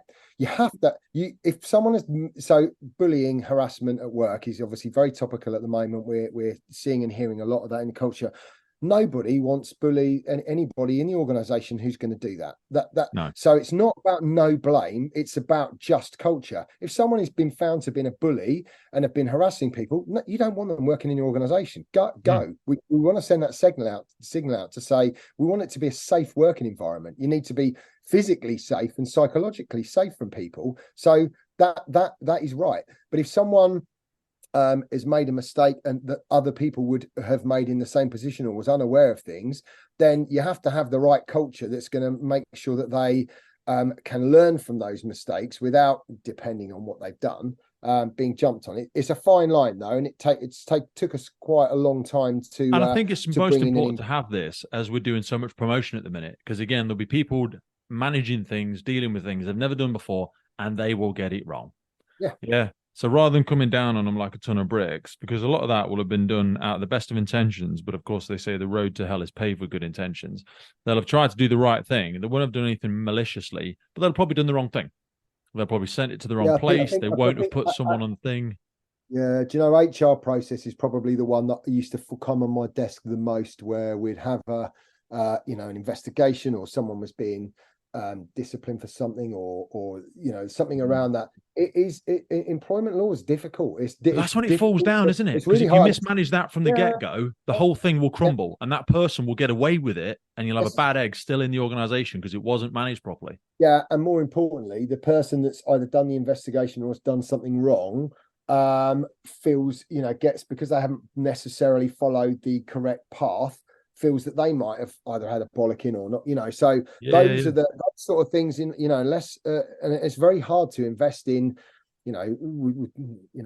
investing in training is absolutely critical for fire and rescue services, but there's a lot of training, there's a lot of things you are. That's what I mean, but we focus so much on the operational. I mean, take me there for the minute. In all of your promotions, how much, because they're doing a lot of pools again, there's a lot of pools happening in the UK Fire and Rescue Service, which I think are good things.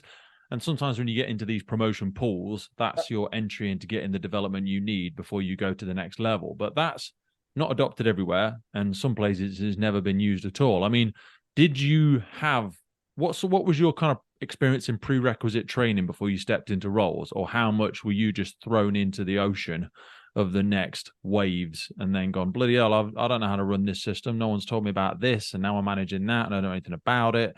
And I'm now, I don't keep gravitating back to the station manager thing, but like you start getting thrown on a rota system and you don't know how it all works, and you've got an officer's car that you don't know anything about. Correct. So that was my experience, what you've just described in all roles. That's most people's experience, and that's terrible for people. So that was it. But I'm like you. I'm really pleased that is now being seen as that's not right. We know that's not right. And I think most fire and rescue services that I've seen now are thinking about promotion in a different way, and are trying to develop people before they hit, so they can actually, when they get given that role, they understand the requirement. Like I said, I think the station manager role, yes, quite rightly, when I eventually did get on a rota, it was right. Here's your keys. Here's your thing. Here's how it works. You'll be shadowed for a bit. Off you go. And the shadowing probably wasn't quite as. It was probably a little bit. It was loose, 6 hours on the first day. Things have been tightened up a lot now, so which is great, And then and we learn from these things, and we put improvements in. But yeah, it's critical, really. I think the best, probably the best preparation I had for senior management, I was very lucky enough to be the chief, Lee Howe, who's the chief fire officer, Devon and Somerset. I was his staff officer for a year, which basically meant I was his sort of right-hand person. It was either a very strategic job where I was getting involved with police and crime commissioners and going to really senior transformation meetings, and was finding it absolutely fascinating learning about senior management and the trials and tribulations and the difficulties, and also the interesting stuff. But then also I would have to deal with some really kind of mundane sort of stuff that just sort of had to be done. So it was a sort of bit of both. But what that did do is it gave me a year to understand in theory what strategic management was like. It was quite different when I actually got an area manager's job, actually having to do it. That was a different experience. But that was probably the only time where I would say I was given a development opportunity that really did help me there. So I was definitely, I was very lucky that I was in that position. Mm-hmm. I wanted to give us the opportunity to close the loop on psychological safety, because I appreciate I've dragged you down another rabbit hole before I then take you back to rebel ideas as we promised we would. I think the very sort of essence of it, I think you can't, as lead, you have to really focus on developing your leaders and managers really to sort of say, you can't, it's unfair to say to people to go, if I was doing a watch visit or something, one of the first things I would be saying is, look, I want you to be open, and I'm going to be open and honest with you. I want you to be open and honest with me about what your challenges are, or about, please be free to speak, as long as it's done respectfully. I'm going to listen, it's hard to listen when you're just getting stuff shouted at you, but I'm going to listen if you're sensible about the way you talk to me about it. The respect sort of goes both ways, and actually, that always seemed to go quite well. But then when you hear the stuff that you don't like, you can't then close shop and go, well, that's rubbish. Or you have to be open to listening and understanding. Okay, I might not see it that way, or firefighters telling me about a particular issue. Now I've been told that issue's been solved. Okay, I'm going to have to look into that, because that from the ground, that's not right. So that part of that sort of fourth tier of psychological safety about safe to challenge. I think I suppose going back to my couple of the things I had with BA, that when I first joined, I wasn't safe to challenge then. I had a bit of grief actually from a few people by saying, and I felt I was doing it in the right way. Now that hopefully that's changed now. We've done a lot of leadership behavior and a lot of leadership meetings with a lot of our teams saying, we do need to be able to be in the right mindset, where if you're going to ask people a question, you need to be prepared for an answer and not be defensive. And, even if it's your department, you need to listen and go, okay, I'll take that away. As long as it's done in the right way, okay, if someone's screaming and shouting at you over a mess table, that's not respectful. And the manager. I always say that to people. People can't hear what you're saying because of the way you're saying it. I can't understand what you're trying to tell me because of who you are. You're just so loud and aggressive. It's like listening into the wind, or speaking into the wind. Sorry, you just can't. It's the hairdryer, Alex Ferguson analogy. That's not a conversation. You're talking at me, not to me. Yeah, and that's both.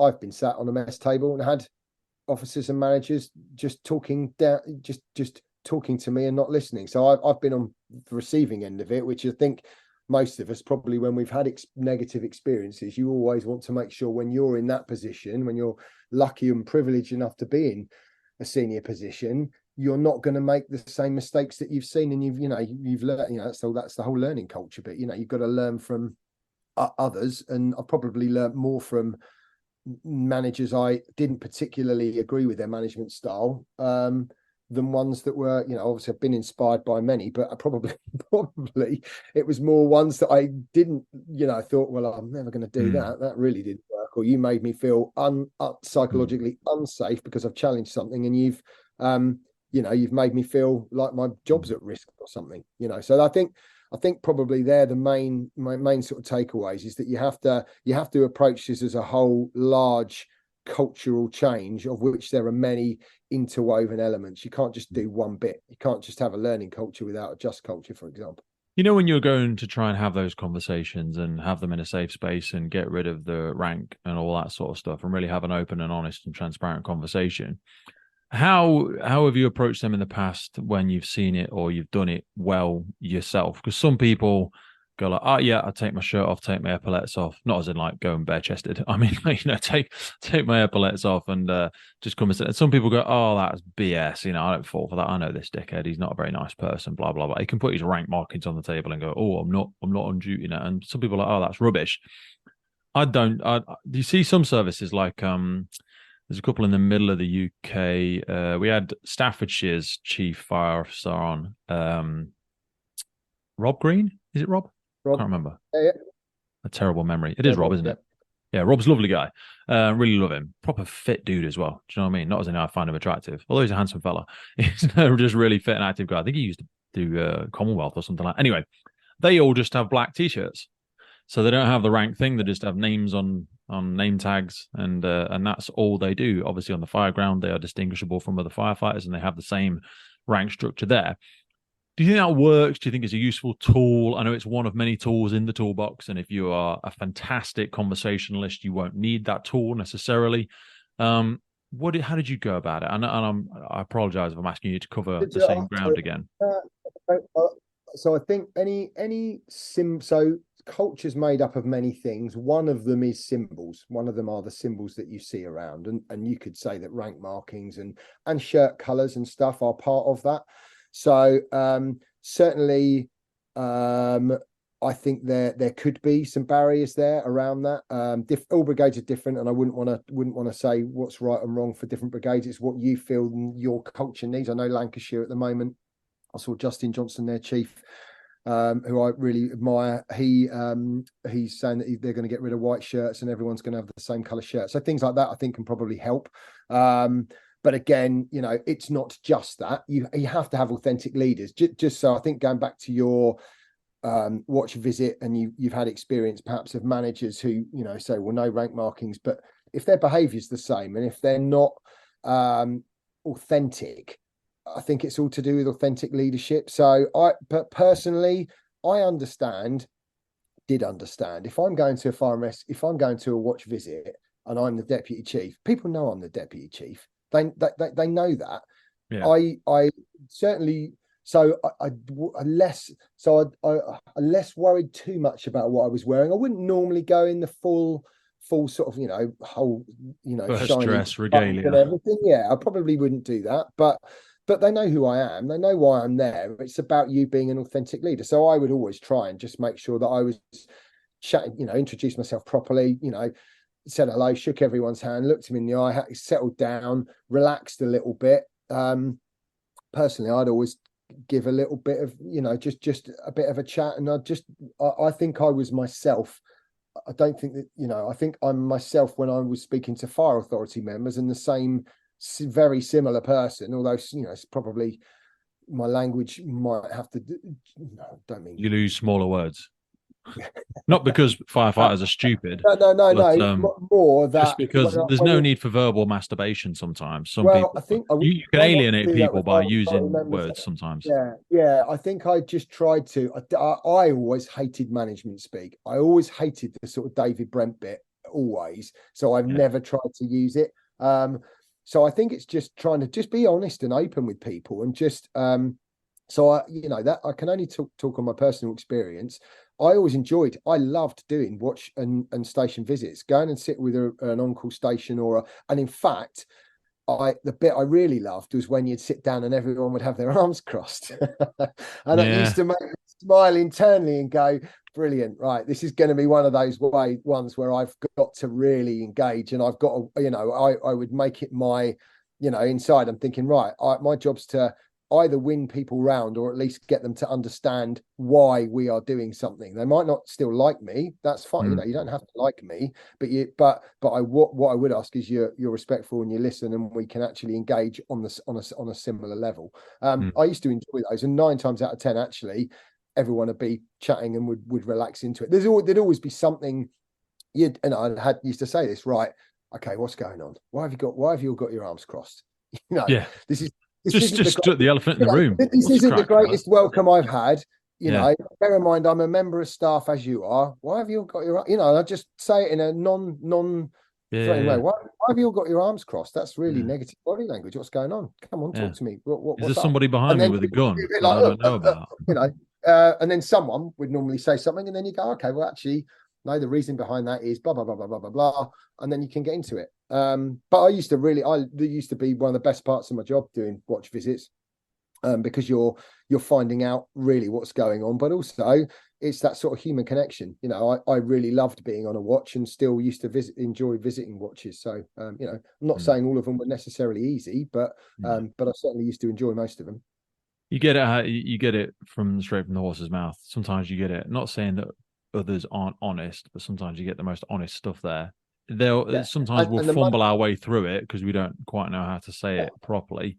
But sometimes that's honest. And if we know you're not going to sack me because I go, look, Joe, that seemed like a really shit decision.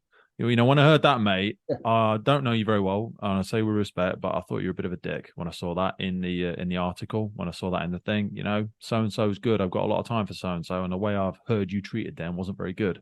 And then you'll be able to elaborate and give some color, because I always say there's three sides to every story. You know, there's your version, there's my version, then there's the true version. Yeah, I'd probably challenge you on saying bit of a dick, just because that's not.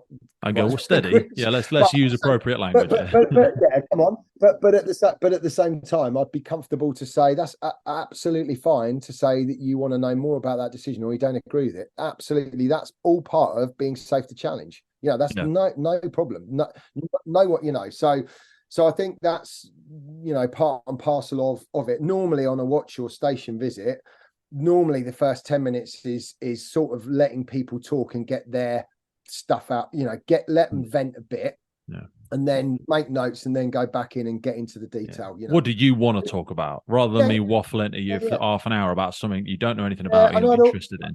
And I'd often I'd often ask before I go on the watch, have you got any questions for me, so I can make sure I'm properly prepared? You know, is there anything you want to know about? I love that, mate. I've never actually seen that. Or I've never received that email as I watch. So that's where you can be proactive. I'd say to your listeners, be proactive around that. If you've got a senior, I always had a list of questions and a notebook. I was never asked, what do you want so and so to talk about? Resend them, because what that means is you're going to get a much better answer. You know, that officer hopefully will then come armed with facts and figures to help, you know, articulate. Because otherwise they end up going, I've not spoke to that area manager. I've not spoke to that. Let me take that away with me, when really you haven't given me the answer then. Yeah. And that's right. And I used to have to do that sometimes. You know, if you don't have the answer, it's unfair to kind of, you know, just, but the main thing around that authentic leadership is you have to go back with an answer. You know, we used to have in fact, we brought in a system. So every watch visit that any senior manager did, immediately afterwards, you would type up the questions you got and who was going to answer them if you needed more information, and then you'd feed it directly back to the watch manager within a certain time frame. And that was just part of our process to make sure, because we'd learned from what happens when you I think that's people great. Don't trust you. Well, people don't trust you. Yeah. Authentic, because you're saying you're going to get back to them and you're not. So there's we put processes in, and I'm sure many other. But you know, well, mate, with things like Office 365 now and those live Excel sheets, they're great. And I know people will laugh at me because they've been around for probably a decade, but you can all just pile stuff into it and update, and you know, and then you know, you haven't got to get lost in the old, where's the email? Oh God, I've deleted that one. Is this the most recent one? Blah blah blah. You have an active thing. By who? By when? You know, who's dealing with this? You know, it's not like who's someone. Who's that? If I put that in the directory for the service, who is someone? Who's actually doing it? You know what I mean? Because otherwise, it ain't getting done, is it? No. And rightly, your senior managers aren't going to have all the answers to. They're going to generally know what's going on in their organisation, but they're not going to know all the details, because that you can't know every single bit about this particular BA set, blah blah blah. Okay, I'll find out for you. I'll have to speak to the person who's in charge of that, because I've been assured that you could probably find that out yourself as well. Yeah. Come on, have you emailed them yourself? You know what I mean? Sometimes you have to push back, don't you? Especially if it is a manager asking you that question. You're like, well, you know, you're a manager in the service, and I'm happy to go in and help and assist and stuff. But what have you done about this problem so far?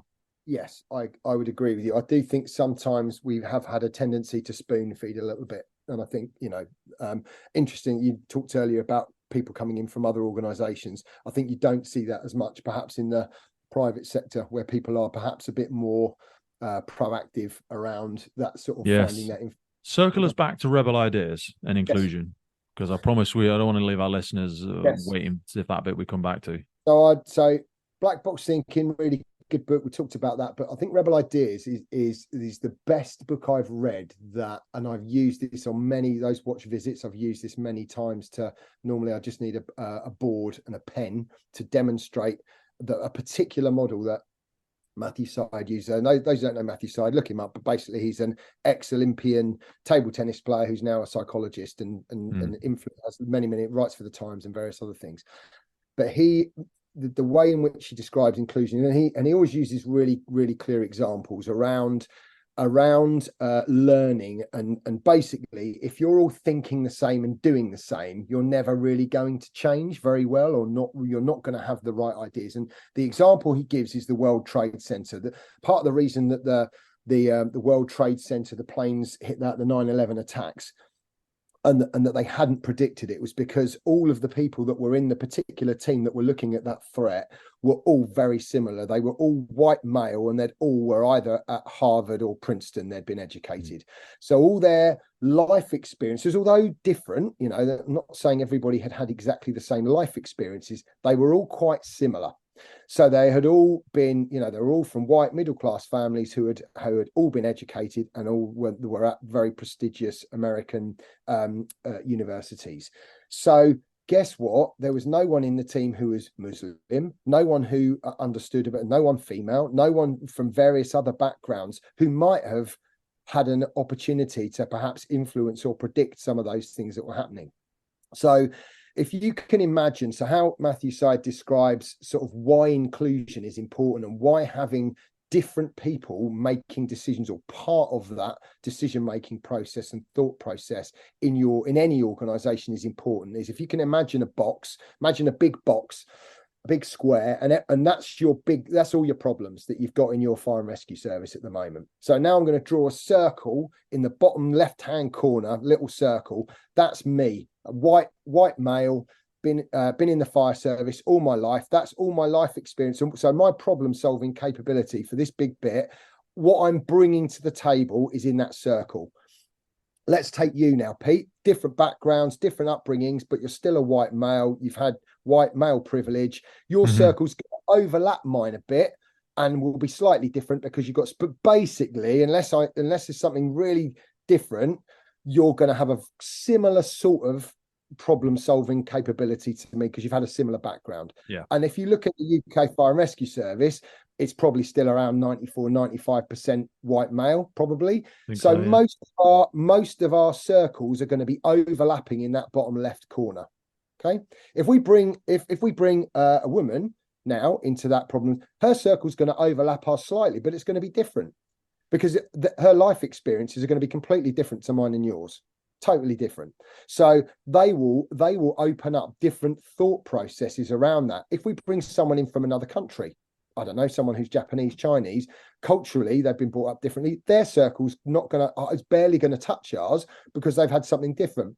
If we bring different religions in it, different sexual orientations, all of those life experiences and things that have got to that person to where they are means I think that's where some people sometimes think that we are just banging the female drum with women in the fire service and stuff like that. But when you do look at people like Dawn Whitaker, Sabrina Cohen and Anne Millington and stuff like that, it's not just because they're a woman, but in being a woman, they have had a very different and diverse, neural pathways. They've had different problems to solve, so they will look at things differently. It's one of those things. It's like, it's not just because they're a woman, but it's actually because how their life experiences, and their life experiences are based over the umbrella of being a female. But that's no different, like you say, than the other different diverse upbringings and thinking pathways that people will have experienced in their own life. It just so happens that is the one overlap there.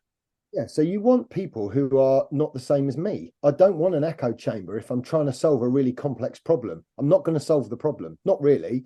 But I think that's where we get diversity wrong, because what we're trying to do sometimes is we want people that look different but think the same.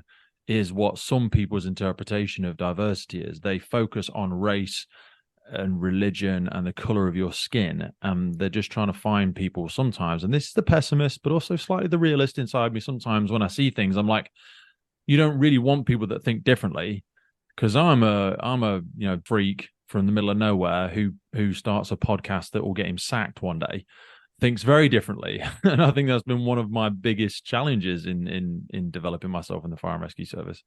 So I'll go back to Matthew's side and the example he gives around, again, I guess brings this to life. So I'm a football fan. I've been a football fan all my life. England, for all my life, have never achieved, and actually, unfortunately, other than the women, we still the men's team still hasn't, but we've got much better.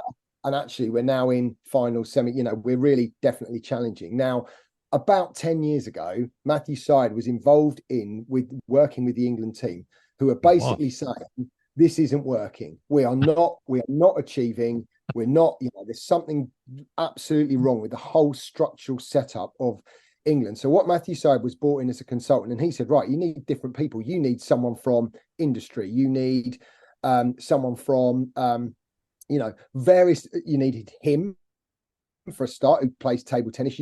So they got a load of people completely unconnected to sport to try and work through what some of the issues were. Dave Brailsford's done something very similar. Yeah, exactly. Same with the British cycling team. So what it was about was saying, if you bring just football people in to solve football problems, you're only as good as all your life experiences, which, guess what, are just in football. And for me, that was one of my biggest self-reflections in the fire service.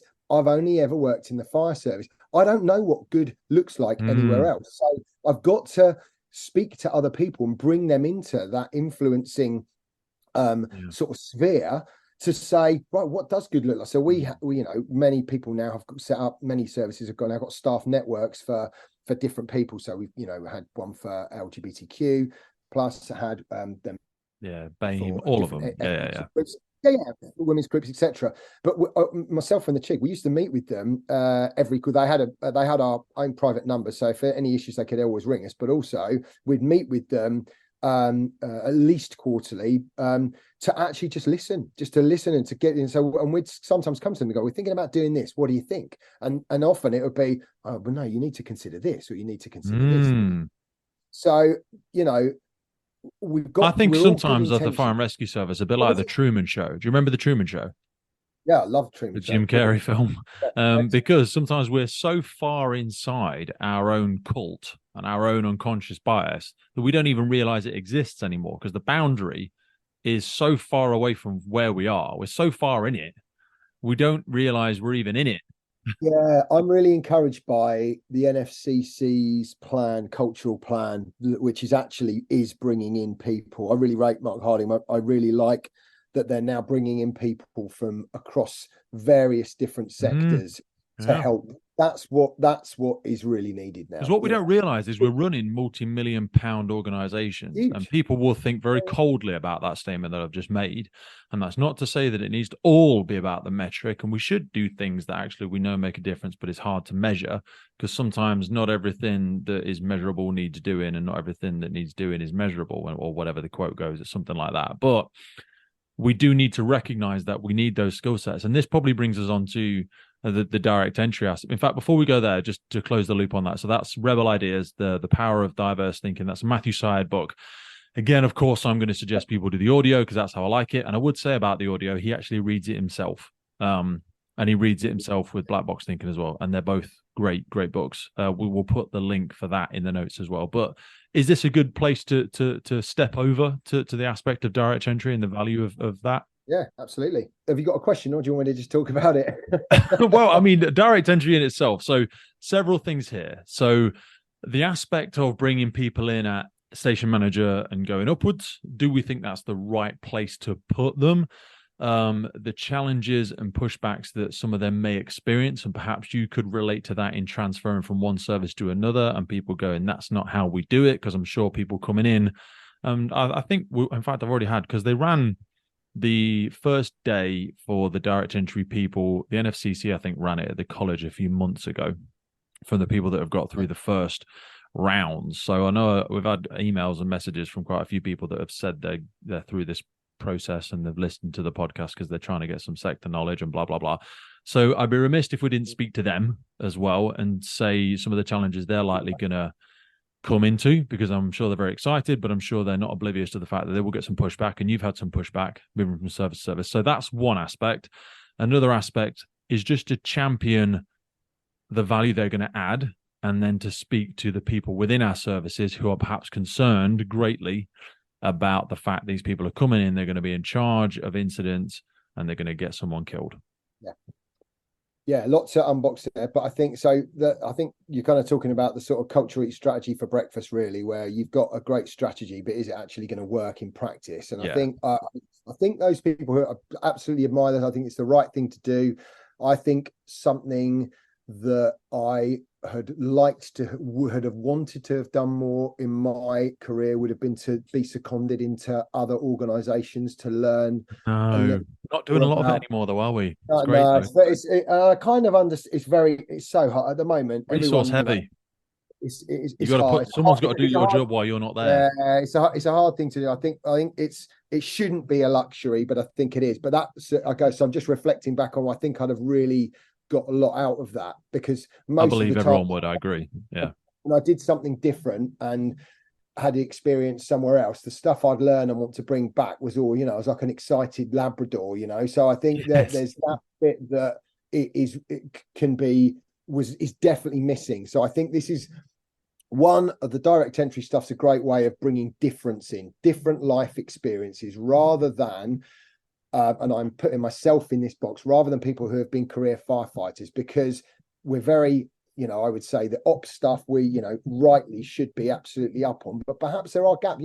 I've been honest and said, I was put in charge of a program and project team without really knowing much about it. I had to learn from scratch and get mentoring and, learn that. Luckily, I employed some fantastic people who have taken it on and were great. But so I think having other knowledge from other sectors to bring in and make those real changes that we can't see, we don't know what these things are. We don't know what good looks like. Honestly, sometimes you get to your level, or when you're at like the group or even the dep level or the area manager, you end up being in charge of subject matter experts that are non-operational.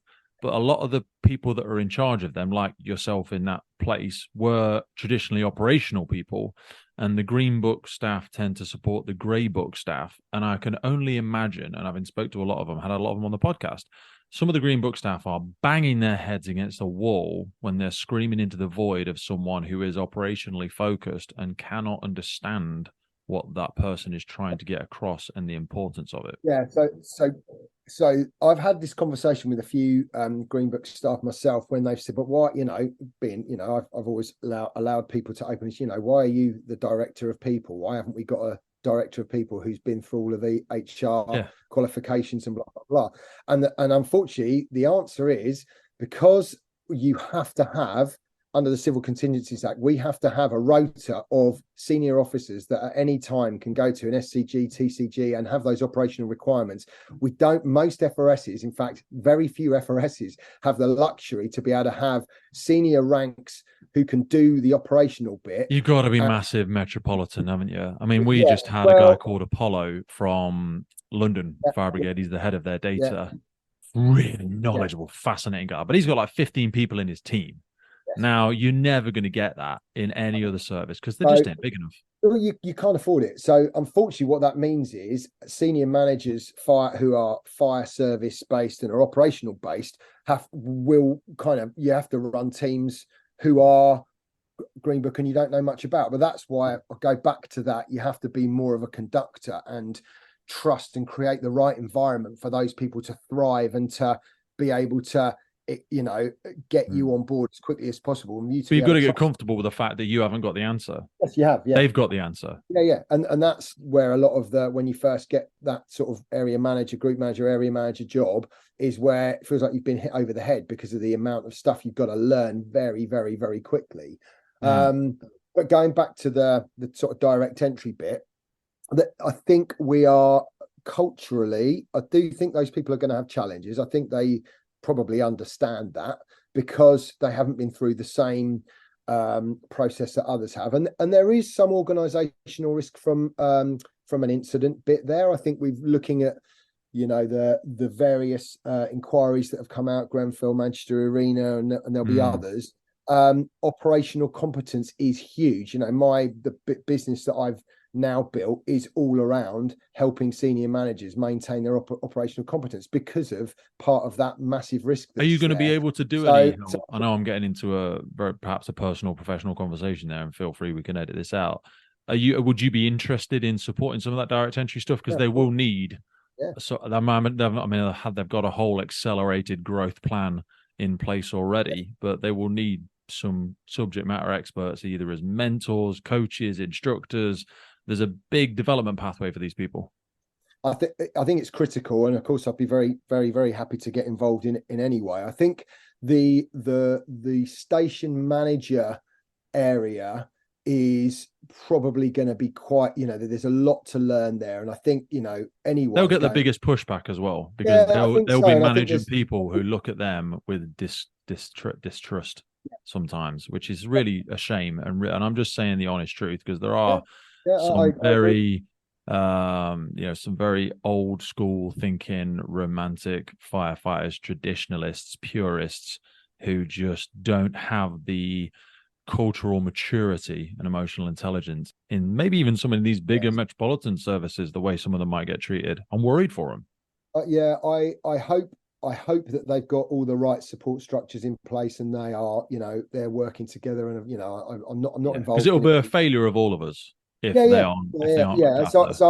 So I would expect that it will be a bit of a challenge to start with. I'm sure it'll be hugely rewarding, but the bit that the services have got to get right is to make sure that they're fully supported and are given the right development opportunities to ensure that they are safe and competent. Because otherwise, they'll just go straight back out, and they will tell everybody that what you read in the cultural review is true. And I went in and I did my direct entry and I was treated horribly. And that is not what we want to see, because that will be a very small few that will spoil it for all the great people doing a lot of this great work. And also, not just from a reputational point of view, but the fire and rescue service, unless we bring different people in who think differently, we're not going to evolve. We're not going to move into absolutely that we need to do. Services just aren't going to get to where they should be actualizing. So there is a risk. I think area manager is slightly different, but again, I think there's been successful. This chief officer Dawn's one of them who's come over and is working at strategic level. It's different. SCG level 4 sort of command. So SCG command is different to the others. It is a different beast, but you do need to. Part of the assessment qualification under ESFM 1, which is part of the acquisition and the redevelopment sort of national operational standard for senior managers, you do have to evaluate the plan and be clear that you're comfortable with it and mitigate. So you do need a really good understanding of. You don't need to know how a BA set works, but you do need to understand. But you do need to understand around the kind of key risks at an incident and all of those factors, and be comfortable that the command structure's in place, and to be because I know, like Dawn Whitaker as an example, when we had her on, she actually did choose then to go back and do, I think, like an 8 or 12 week firefighter course. But you shouldn't have to do that, and it's wonderful, and I love her for doing that. But it's not realistic, and you shouldn't have to do that to get the respect of people, because, like you say, it doesn't bloody matter. You don't need to do a bloody they need to be general check. You're never going to be part of a safe working at height setup, are you? Yeah, no, you're not. And as a senior manager, you go to a thing and you'd be asked a technical question around a BA set or something. I don't know. I haven't touched a BA set for years, but I can tell you. But I can tell you what happens when a BA emergency is instigated, for example. So it's those sort. I can tell you exactly where to go to get the policy, and I will execute that to the T. Yeah. So I think it's about people, but there's an education piece here. There's a massive education piece for those people in service to understand why it's being done. And I hope that's being done. I'm assuming it is. All brigades will be different. I think the big piece is the education piece, and for people to understand that the fire sector is evolving. So yes, fully support it. But I think for those people, I suspect to start with, it might be a bit of a tricky ride. I hope after a few years, as things change, with any new process, there's always going to be things you haven't thought of or improvements that you're going to want to make. So, but I'm with you, Pete. I really hope it doesn't. I really hope it works, and I really hope that it doesn't. You get people that are, for any reason, find it really challenging, and it adds to that sort of unhelpful sort of reputation sometimes that we get as a sector. Joe, what I want to do now, because we've gone for 2 hours straight, which is awesome. I know there's things I really wanted to ask you around some of the work you did with the availability duty system with Devon and Somerset, some of the on-call stuff. We've not even begun really to go into the depths of incident command, some of the climate change and the wildfire stuff. So what I'm going to ask is that we pin them into the board for what I'd love to have as a follow-up conversation, because I think, I personally, and obviously we're recording this, so tell me afterwards if you feel differently, or tell me now. I've absolutely loved our conversation. I feel like we've gone into some fantastic areas there. So I'd probably love to put into the notes for a follow-up discussion if you'd be up for it. Absolutely. More than happy to. Yep. Beautiful, mate. Because there's so much stuff that we've not, but the generosity that you've given, I think there's so much valuable stuff there. And I'd encourage people to go back and listen again, because in the notes for this, because we never actually do this, or we're very poor at doing it, but we are going to, because I've documented them down as I've done it. We've got Switch, we've got, I say, the Dan and Chip Heath, we've got Decisive in there, Black Box Thinking, Innovation Central, we're going to put a link in there for them, and Millington. I think it'd be great for people to go and have a little bit more of a look at. There is actually a free Rebel Ideas book on Google Books, so people haven't actually got to purchase that at all. So I'm going to drop a link for that as well, and we'll also put Rebel Ideas, The Power of Diverse Thinking, for people to go and get the audio for them as well.